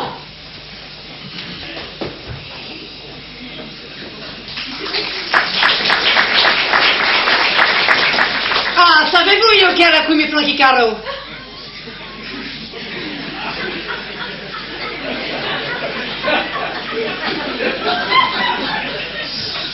Que dit madame C'est du Corse. Ah, c'est du corps.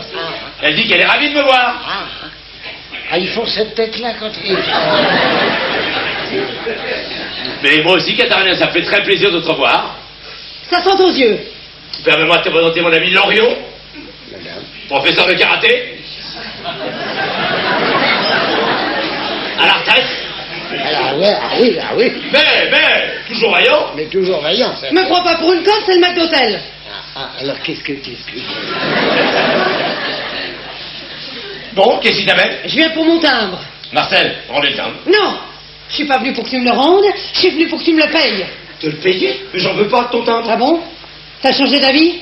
Changer ta vie. Ben tu le voulais hier le timbre, puisque t'as forcé Albert à te le laisser. Quoi? Pour soi-disant le faire expertiser, comme si mon Albert était un escroc, l'injure. Mais c'est pas vrai. C'est ton Albert qui a voulu qu'on le garde. Qu'est-ce que je fasse d'un vermillon? Je me doutais du coup. J'avais prévenu Albert. Si ça marche pas, surtout ramène le timbre. Parce qu'Albert se méfie de personne, mais moi je te connais capable de tout. Et mon Albert a posé de refuser. Je rêve. Marcel, je vous en prie. Si je peux me permettre, madame, c'est votre Albert qui a obligé mon monsieur... Vous, à l'office. Moi, à l'office, vous voyez, ça c'est... Marcel, Oui, monsieur. Là, pour... hop, c'est... Eh ben, puisque t'as voulu le vermillon, tu vas le garder. Et tu fais tout de suite un chèque de 400 000 francs. Et tu perds pas ton chien en double fil. jamais. Il est fou ton mec. Marcel, rendez le timbre. Albert n'est pas fou. Il est incapable de mentir. Surtout à moi. Alors c'est toi qui mens. Albert ne t'a jamais raconté ça. Tu inventes tout ça pour me connaître le timbre. Fais attention à ce que tu dis. Et que toi, tu traites les autres de menteurs faux du culot. Parce que toi, tu passes ta vie à mentir. À tout le monde. Le mensonge, on a fait un outil de travail. Ça t'arrête. Un moyen de production. Tu n'es pas venu ici faire une leçon de morale, non? Et à moi, tu m'as pas menti à moi? Les promesses que tu m'as faites quand tu venais pédaler l'après-midi dans mon studio rue de Clichy, déguisé en Jalabert. Oh, gentil. Monsieur! Hop!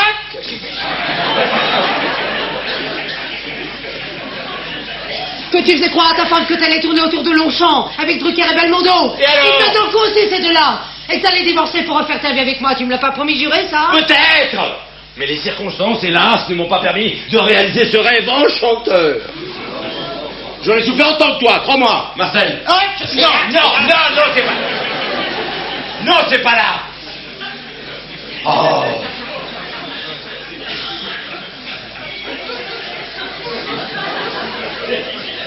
Ne vous ai-je pas parlé de mon rêve enchanteur?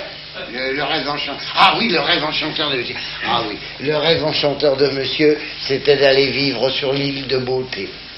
Le matin, la grasse matinée, une petite sieste après le repas du midi, encore un petit coup vers 4 heures pour pas... Et le soir, avec les camarades, splaf, une gendarmerie.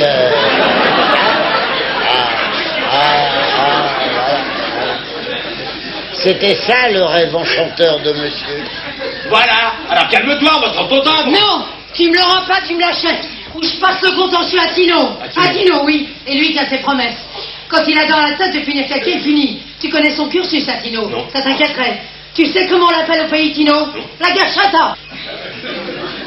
Non, mais j'avais traduit, monsieur. Alors si tu veux rester en bonne santé, tu gardes le timbre que t'as volé à mon albert et tu le payes. C'est une menace. Parfaitement, c'est une menace. Tino vengera l'honneur de la famille. Mais qu'est-ce que ta famille a à voir avec le vermillon? Tino, c'est pas seulement le vermillon qui vengera. Rappelle-toi le boulevard Raspail. Quoi, le boulevard Raspail? C'est le boulevard Raspail que tu m'as dit que tu voulais plus me voir. Que tu m'as abandonné sur le trottoir en plein midi à la sortie des bureaux, comme la dernière des dernières. Et ça, Tino, qu'on vole un timbre à son beau-frère et qu'on plaque sa sœur en plein midi boulevard Raspail, il ne pardonnera pas. Ah, mais je ne savais pas ça. Monsieur ne m'avait pas dit ça. Qu'il avait abandonné cette pauvre enfant sur le trottoir, plein midi boulevard Raspail, à la sortie des bureaux. La dernière des dernières. Comment peut-on? Non mais ça va. Je n'ai rien volé, je l'ai pas abandonné. Boulevard Raspail, je lui ai expliqué devant 500 personnes qui partaient déjeuner que je ne pouvais pas aller travailler à Ajaccio. Ah bon. Oui, oh, je sais, tu méprises la Corse. Oh non. Ah non, Je ne méprise pas la Corse. Non.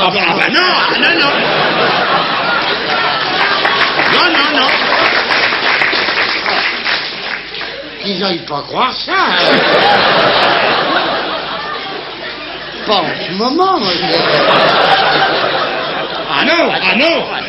Ah non, j'aime la Corse. Monsieur aime la Corse. Et surtout Ajaccio. Et surtout Ajaccio. Marseille, combien de fois? Oh, ben souvent, monsieur me dit... Ah, Ajaccio, souvent, monsieur me disait. Et pas qu'Ajaccio. Et pas qu'Ajaccio. Ah, Capri, souvent, monsieur. Non, c'est... toute la Corse. Souvent, il dit... Et même... Oui. T'as souvent, monsieur. Si, monsieur faisait ça. Oui.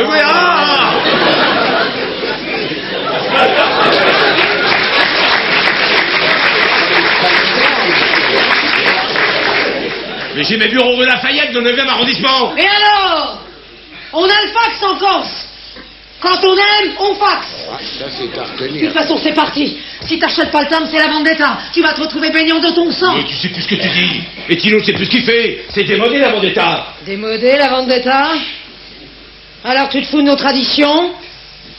De nos coutumes locales? Pas du tout. Tu vas bientôt débiner notre musique polyphonique? Oh, monsieur ne fera pas ça. Non.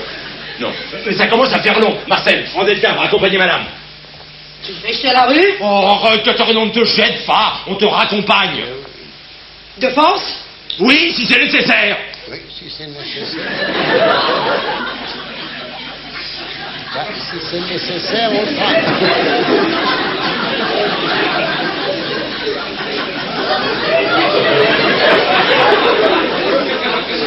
Et qui c'est qui va faire ça?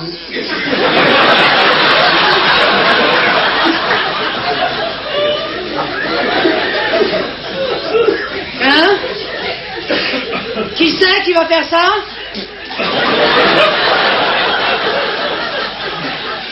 Bruce Lee? Je fous de moi, hein, monsieur. Le karatéka. Oui, madame. Je vais vous donner un conseil. À partir de 7 minutes, vous évitez de suivre monsieur dans ses déplacements. Une rafale, c'est de l'éparpillon saupoudre. Il y a toujours du déchet dans l'entourage. Ah oui, alors le déchet de la rafale, ça va être moi, parce que... Moi, monsieur... Mais Katarina, tu parles pas sérieusement. Pour Tino, il s'agit plus de chasser l'occupant, que c'est tout à fait défendable. Ah oui, ça, chasser l'occupant, c'est défendable. Ça, les Corses, ils ont le droit comme les autres. Ça. Français, go, mais basta, hein, comme... Mais la vendetta, c'est le crime pur et simple, et ça, ils n'ont pas le droit. Ah non, C'est défendu. c'est défendu. Toi et tes frères, vous êtes au courant? Vous serez accusés de complicité. Réfléchis, c'est la prison à vie. La prison. Ce que tu peux dire comme bêtise. Tu lis les journaux? Naturellement. Tu sais combien il y a de meurtres inexpliqués rien que pour le sud de la France par semaine depuis une dizaine d'années? Sans compter le département du Var, parce que là on peut plus suivre. Non? Une trentaine. Tu seras le premier meurtre inexpliqué en Ile-de-France. Ah bah, je suis très touché. Et pourquoi tu chipotes? Avec tous tes milliards en termes de 400 000 francs, ça fera pas un trou dans ton budget. Peut-être, mais en ce moment, j'ai moins de milliards que d'habitude. Alors va-t'en, ma femme peut revenir. Je m'en fous. On papotera en fond dans le thé. J'ai un sujet de conversation. Oh, la Colombie. Maman, je t'ai dit 100 fois de téléphoner avant de monter. La situation- Maman. Ma mère, une amie. Madame, excusez-moi, j'ai un mot à dire aux gamins. Je viens d'aller t'acheter un billet d'avion pour la Colombie. Tu pars en Colombie? De quoi je me mêle? Oui, parce que là-bas en Colombie, avec les autres réfugiés français, il se sentira moins seul. Il pourra ouvrir une auberge comme ça se fait maintenant. Mais on ne me prendra pas, mon enfant. Maman, je t'en prie. Et pourquoi il reste réfugié en Colombie? Il a des ennuis, le gamin?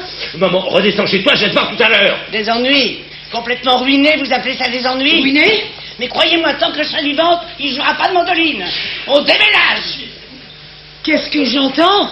T'es ruiné? Mais non, une mauvaise passe, c'est tout. Ah bon? Il te reste même de quoi payer mon timbre. Payer un timbre? Il a même plus de quoi acheter l'enveloppe pour le collectif. Vous vous foutez de moi tous les deux? Non, elle a raison.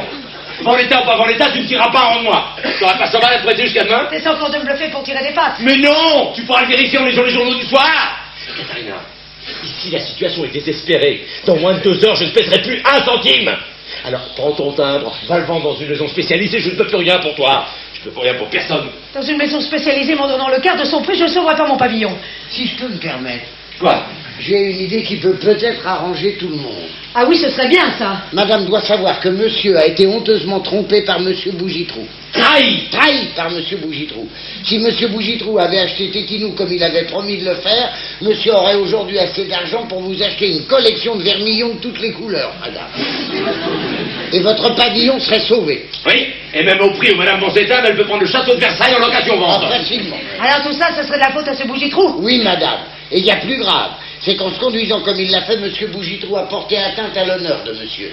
Ah bon? Ah oui, ça, monsieur n'a pas remarqué, mais son honneur a été atteint, monsieur.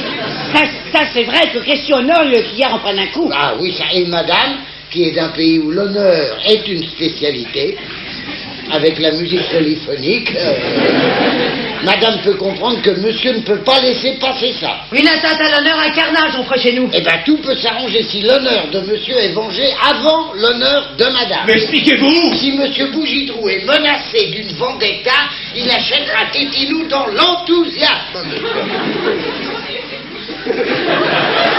Et alors là, Bougitrou, Tétinou, j'en veux. Et s'il achète Tétinou, t'achètes mon timbre. Voilà. Menacez Bougitrou, mais vous êtes fou. Monsieur, il est 15h45. Si monsieur Tino va tout de suite chez monsieur Bougitrou, à 18h, le chèque de monsieur Bougitrou est sur le bureau de monsieur Lavarbac. L'option élevée. La violence sur Bougitrou? La violence. Jamais. Ah, bon, voilà. Comment un bon maître? Non mais dis donc, vous vous rendez compte de ce que vous me proposez? C'est plus des affaires, c'est du grand banditisme. C'est pour moi que tu dis ça? Pas du tout. Toi, tu obéis à une coutume locale.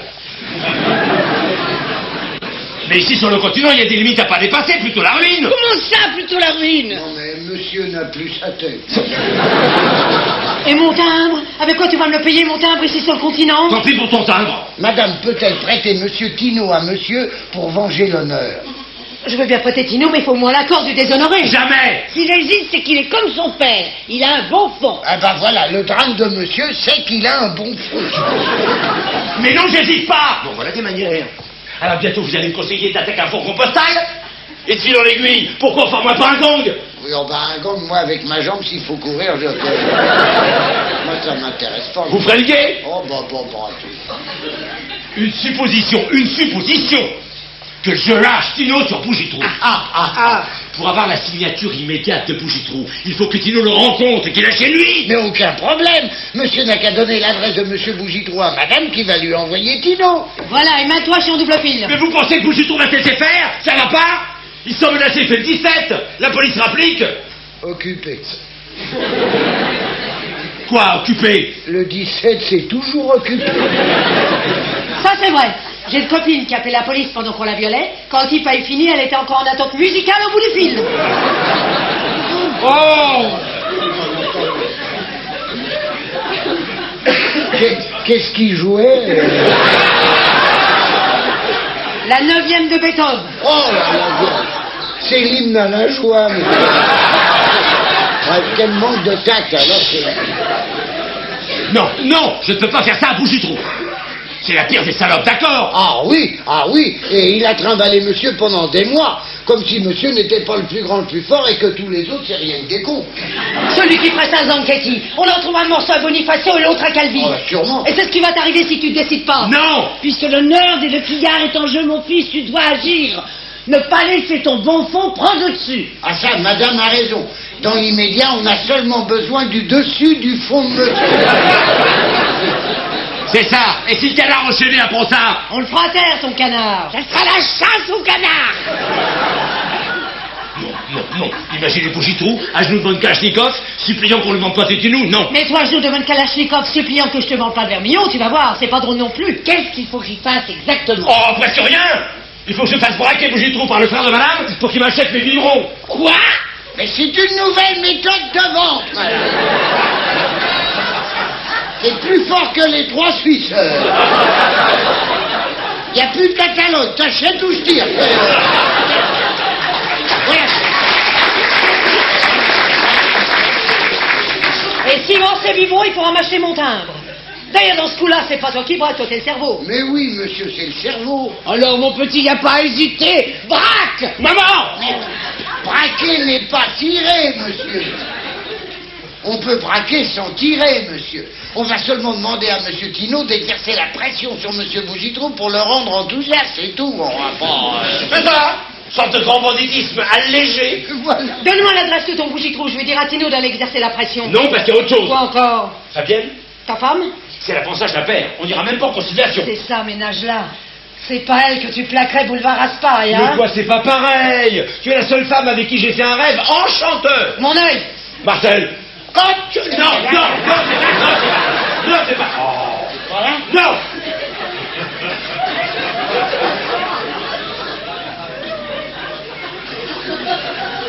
Oh. Le rêve enchanteur. Le rêve... Encore? Et je viens de vous le faire. Encore. Encore. Oh, Sidnette. Toi, tu m'as plaqué boulevard Raspail, mais si j'apprends ta femme que tu venais pédaler l'après-midi dans mon studio rue de Clichy, c'est elle qui va le plaquer avenue Foch. Tu ferais ça? Je ferai tout pour sauver mon pavillon. Mais madame n'en saura jamais rien, monsieur. Et ta vieille maman pourra partir vivre définitivement au Reseda. Ah. Si maman peut partir vivre définitivement au Reseda. Ah oui, là, c'est... Ça, c'est... Si la maman de monsieur, que nous aimons tant, peut partir vivre définitivement dans la Creuse, monsieur ne peut pas nous priver de ça. Non, je veux dire, monsieur ne peut pas nous priver, puisqu'il est la chair de la dame, il ne peut pas tout ça priver dans la Creuse. Vous vous placez sur le plan amour filial. Uniquement, monsieur. L'amour filial de monsieur. Non, parce qu'attention, si c'est sur le plan amour filial, alors bon d'accord, Bougitrou à genoux sous pression, j'en veux. Ah, bravo. Eh ben bravo. Pour les autres que vous forcez la main. D'accord. Oui, c'est du propre. Je suis corrompu, moi, maintenant. Excusez-moi. C'est bien ce soir que tu dois lever l'option chez la baraque. 18 heures. Avec un chèque. Oui. T'as plus besoin du chèque. Quoi? Et tu vas récupérer tes 200 millions. Qu'est-ce que tu dis? On va tromper tes billes. Depuis 1 heure, il n'y a plus d'air pèlerin. C'est plus un père, hein. La baraque vient d'être arrêtée. Oh, c'est fantastique. Oh, c'est fantastique. C'est fantastique. Ça s'arrange pour mon timbre, alors. Mais bien entendu, mais bien entendu. Fabienne, permets-moi de te présenter Madame Picot. Madame Picot, Madame Le Quillard, ma femme. Madame. Madame. Voilà, bonjour madame, bonjour madame. Madame Picot, 2 livrets Gargan. Ah. Et philatéliste. Et j'avais promis de lui acheter un timbre. Je vais vous faire ton chèque.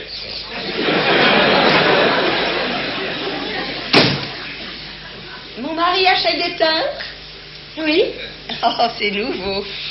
Vous habitez Livry-Gargan? Oui. Vous avez eu raison de déménager. C'est moins pollué que dans le haut de la rue de Clichy, où vous habitiez l'année dernière. Non? Je suis conne, vous êtes au courant. Je suis toujours au courant de tout. Et vous, ici, sur le continent, vous laissez faire. Je laisse faire parce que je m'en fous. Vous êtes sa 25e aventure depuis nos fiançailles. Je ne m'inquiète plus depuis longtemps. Je veille seulement à ce qu'il ne couche pas avec la femme de chambre. On a un mal de chien à en trouver. La 25e. Oui, mais vous êtes la première qui réussit à lui vendre des timbres. Voilà, attendez quelques jours avant de le mettre en banque, s'il vous plaît. Parfait. Je vous laisse. Au revoir, madame. Au revoir, monsieur. Mais je vous raccompagne. Ça tombe bien. La 25e, j'ai un mot à vous dire.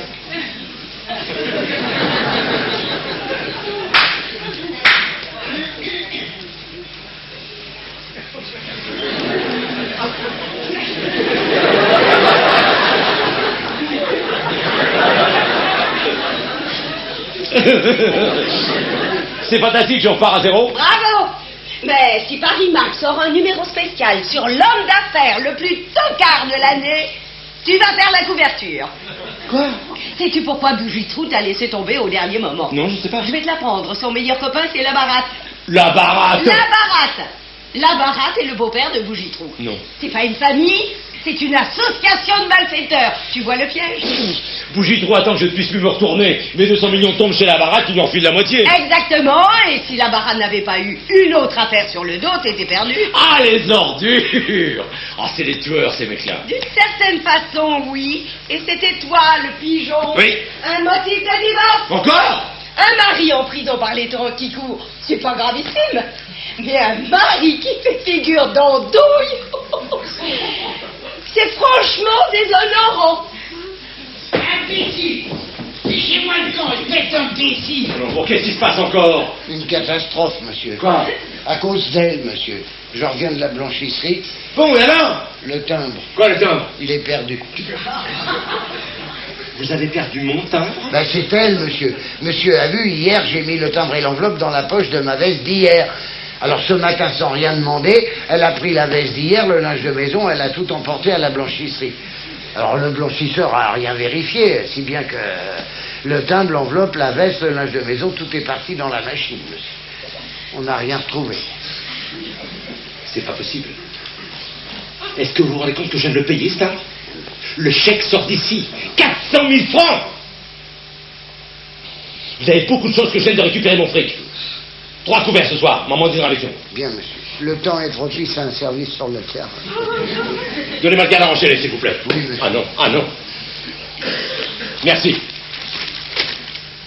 La baratte en prison. Il y a une justice. Grâce au juge d'instruction, monsieur Marteau, les avions d'Air Pèlerin sont cloués au sol.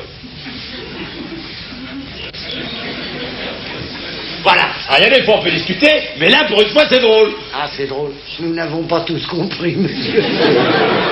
Le juge d'instruction s'appelle Marteau.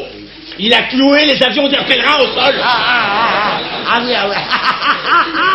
Suite, page 3. Je finirai ça après le repas, ça va me faciliter la digestion. Vous voyez, au milieu de toutes ces saloperies, ça fait plaisir de rencontrer un gars comme Picot. Ah oui, monsieur. C'est un honnête homme, Picot. Ah oui, c'est un honnête homme, monsieur. Il me fait penser à la baleine bleue. Ah oui, il rejette de l'eau en respirant, monsieur. Non, ils sont tous les deux en voie de disparition. L'humour de monsieur. C'est fou ce qu'on s'enrichit à vivre près des gens comme monsieur. Dites, vous savez combien il vaut ce timbre-là?